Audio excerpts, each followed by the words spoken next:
Hey, Randy Joe here, and this is 1001 Reviews, the series where I plan on reviewing every single album from the 1001 Albums to Listen to Before You Die book. And today we're looking at Sleater-Kinney's 1998 album, Dig Me Out. Sleater-Kinney released this underneath the Kill Rock Stars label, produced by John Goodmanson, with art direction from John Clark and Nationality USA, and a running time of 36 minutes and 24 seconds. With 13 tracks, this is a 36-minute album, meaning most of the songs are around 2.5 minutes, give or take a minute, and is also interesting because it's been a while since I've heard a female punk band. So I am looking forward to hearing their sound and take. Let's just jump right into it with the first track, Dig Me Out, the title track.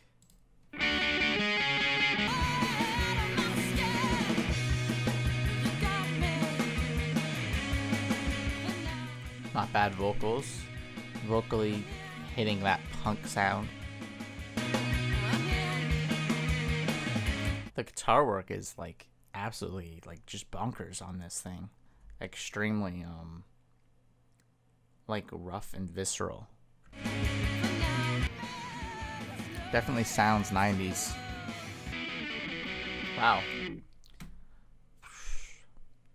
That's punk alright.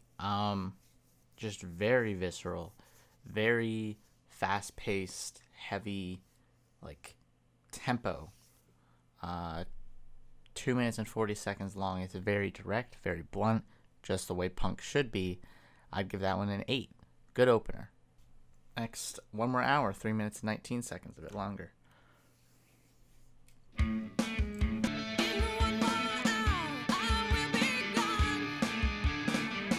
The guitar riff on this thing is very nice.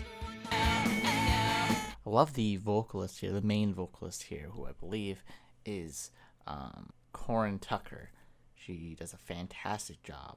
Really feels like she is able to command attention. As far as punk in the 90s goes, this is quality punk through and through. You know, they're up against people like Blink-182, and if I had to pick between Sleater-Kinney or Blink, I'd take Sleater-Kinney any day of the week.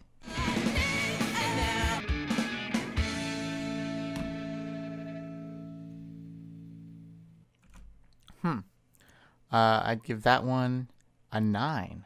Quality song. It's a love song. It's sweet. And they're able to manage to pull off that in a punk manner. I'd give that a 9. Next we have Turn It On. 2 minutes, 47 seconds. I'm glad they avoid the pop-punk trope of the 90s. Guitar work's still amazing here. Not feeling this one as much as the first 2 tracks. A lot of kick here, though. A lot of kick.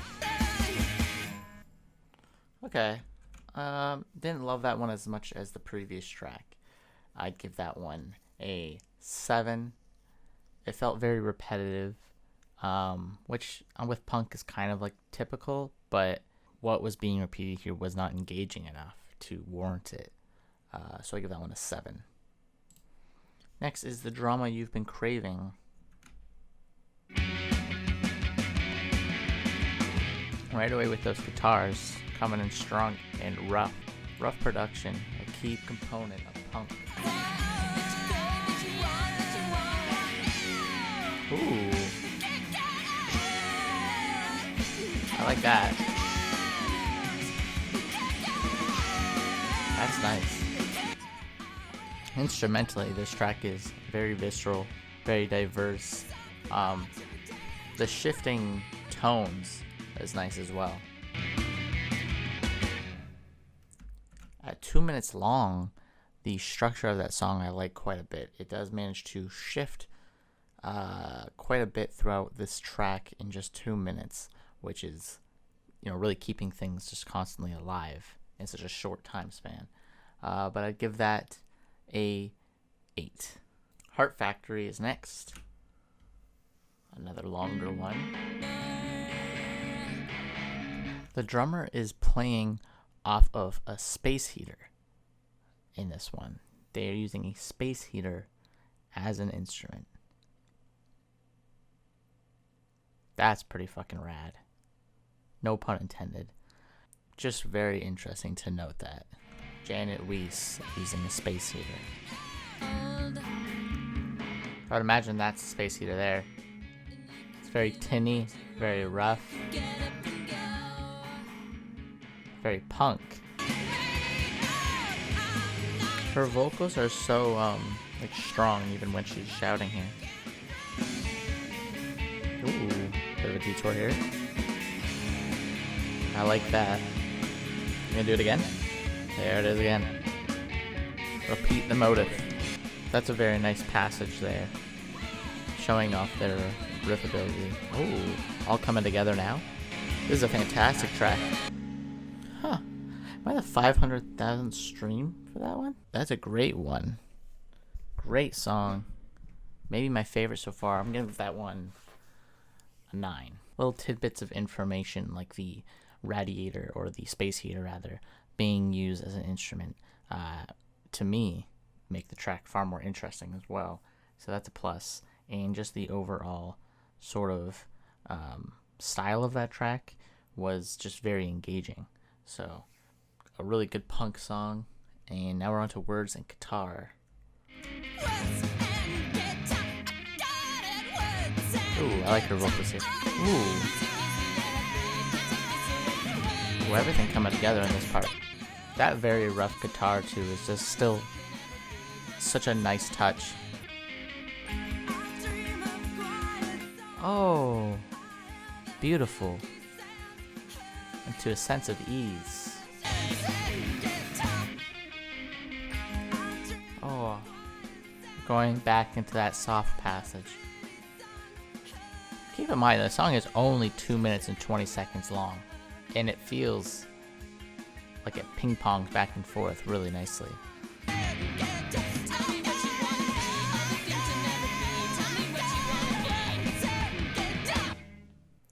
Wow, that's a 10. That was a great track. 1 minute and 46 seconds is the next one. How are they going to continue with this short song streak, I wonder? Because their short songs are great. I mean, their long song was great too. So they're really pulling through with every stop here. 1 minute 46 for punk is always a treat, I find. A little iffy on this one. It's not as punchy as I was hoping for such a short track. Consider me slightly disappointed for that one. Feels like afterwards and guitars, I expected more for such a short track, but it feels like with that one it kind of just plays itself out rather fast. 7.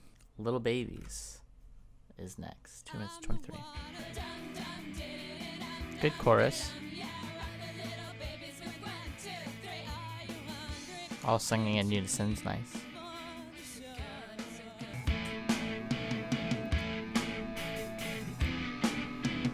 This is a good one. A lot of punch, that punchy guitar. I like that.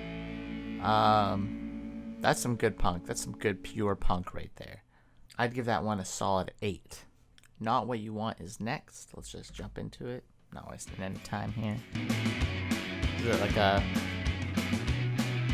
tambourine in the background? I feel like you can hear the influence of Sleater-Kinney on a lot of 2000s acts, especially in just her vocal delivery, feeling very reminiscent of a lot of the sort of female rock acts that came out in the 2000s. A bit iffy on this one. Still has that high energy that I've come to expect at this point, but that doesn't necessarily carry all of it. A bit iffy on that one. Not my least favorite. 7. I'm gonna lower It's Enough to a 6, which might be a bit controversial considering the love for this band, but I just feel like with how short it was, you know, it still managed to feel repetitive even with how short it was, and not in a good way. Next we have Buy Her Candy at 2 minutes long. Let's go.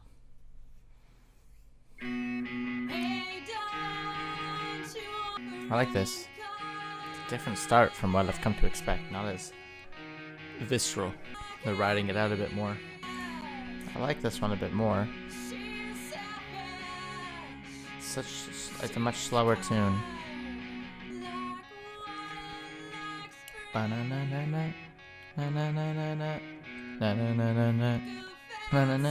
heard that riff before in something else. Could be just a common riff. I like that one. At 2 minutes, it feels like a interlude of sorts. In the way that it's just much smoother, much softer, slows things down. Can't complain about that one. I give it an 8.5. Things You Say at 2 minutes and 56. Let's go. Sounds similar to the last one in its riff. I think the guitar is my favorite component of this album so far.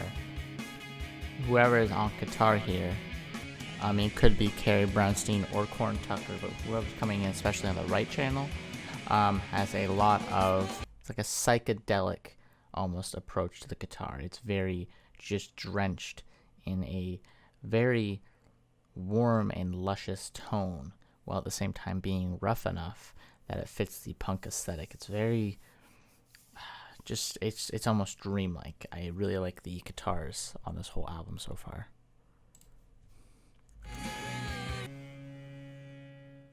I'd give that a 7. I don't find this album to be consistently amazing, or maybe just not my taste. However, I think there's quite a bit here that shines through to make me understand why there is some attention and praise thrown their way. Punk in the 90s was all over the place. Some of it was great, some of it was bad. But I feel like this is good punk from the 90s. At least it's maintaining what punk should be and doesn't diverge too much from it. Next, we have Dance Song 97. I like this, though. I like the way this is kicking off. It's quite literally a song about dancing, it would seem. Her emotion in her voice is also something to note throughout this album. She is a great vocalist through and through, and has a lot of just emotional drive to her vocals. I don't think she's the best female punk vocalist. That goes to Polly Styrene still from X-Ray Specs, but this is still pretty fantastic on an emotional level. I just feel like she lacks some personality to her voice. For the most part, pretty decent song. Quite literally about dancing, it would seem. But I don't know. Maybe I'm missing something here in terms of just the overall appeal to this group. I'm very on the fence about how I feel about Sleater-Kinney. But I'm going to give that one a 7. Last track, Jenny. Already much rougher. Very rough. It's a very eerie song. Darkness surrounding it. What is this song about? It's very dark in tone. I love the drumming here. It's a great culmination of instrumentation coming through here. Alright. Very disturbing sounding track, but I'm not sure what to make of it. And that closes out the album. I like that one. I liked it instrumentally. Her vocals, great. Definitely can hear the influence that came through in the early 2000s. And I'd give that one a 8 out of 10. That pretty much does it for the listening portion of the album. I'd have to say that through and through, this is like a pretty good progression of punk music from the 80s. And definitely feels like it's taking punk in a better direction than what a lot of other punk bands were doing in the 90s.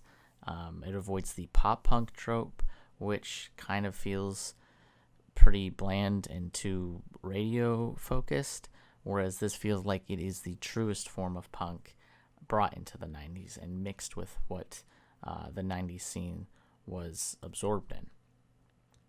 There's a lot of great tracks here. Words and Guitar, definitely my favorite here. And I would have to say my least favorite right after that is It's Enough, which I think just manages to be repetitive and bland in such a short time span.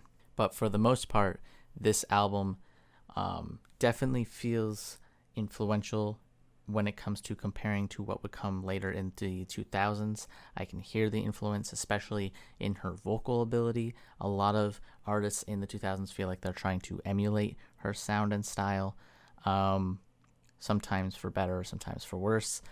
For the most part, that alone makes this a worthy and important listen, just as a milestone in punk music and just music in general, as I feel like this kind of goes past just punk in the 2000s and kind of goes into the alt-rock scene as well.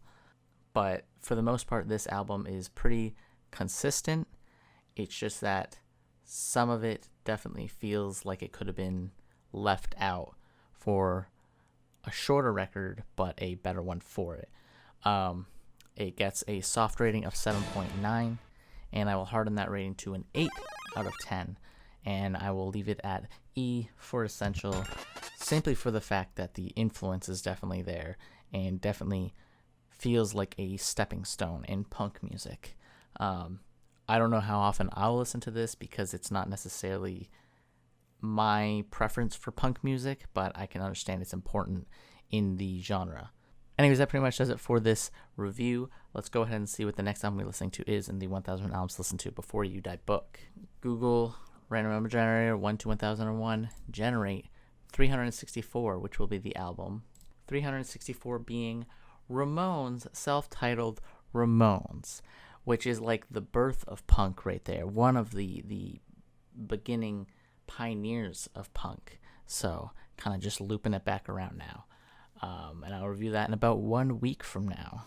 And as always, if you like this video, please hit like and subscribe to follow along and listen to every single album from the 1000 albums to listen to before you die book. And as always, my name is Randy Joe, and I am signing off.